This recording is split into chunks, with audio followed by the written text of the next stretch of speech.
தந்தை, மகன், தூய ஆவியாரின் பெயராலே ஆமென். இயேசு கிறிஸ்துவின் அன்புமிக்க சகோதர சகோதரிகள் அனைவருக்கும் கிறிஸ்து இயேசுவின் அன்பு கலந்த வணக்கத்தை தெரிவித்துக் கொள்கின்றேன்.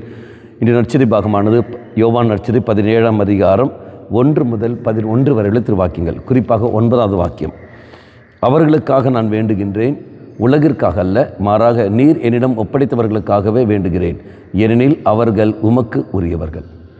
இயேசு தன்னிடம் ஒப்படைக்கப்பட்ட அப்போஸ்தலர்களுக்காக தெய்வம் வேண்டுவதை நாம் காண்கின்றோம்.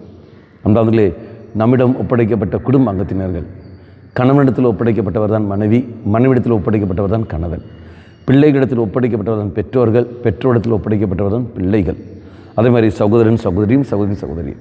அப்போ முதலில் குடும்ப அங்கத்தினர்கள் நம்முடைய ஒப்படைக்கப்பட்ட அந்த நபர்களுக்காக நாம் வேண்ட கடமைப்பட்டுகின்றோம்.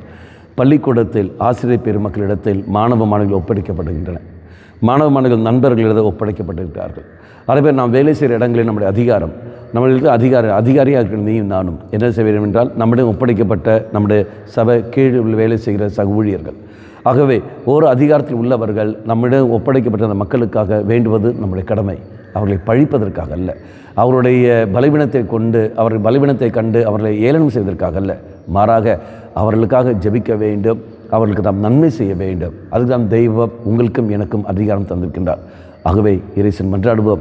ஆண்டவரே, என்னிடம் எவ்வாறு நீர் எங்களுக்காக வேண்டினீரோ அதே போல் நாங்களும் எங்களிடம் ஒப்படைக்கப்பட்ட இந்த மக்களுக்காக நாங்கள் வேண்ட எங்களுக்கு சக்தியை தந்துள்ளோம், எங்கள் மேல் இரக்கம் கொள்ளும் ஆண்டவனை சொல்லிக்கொண்டு ஒவ்வொரு நாளும் நாம் மன்றாடுவோம்.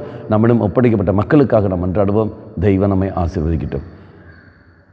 அம்மா மாதாவே, தெய்வ மாதாவே, எங்கள் மாதாவே, என் அன்னையே, விசேஷமாக எங்களுக்காக பரிந்து பேசும். ஆமென். தந்தை, மகன், தூய ஆவியாரின் பெயராலே ஆமென்.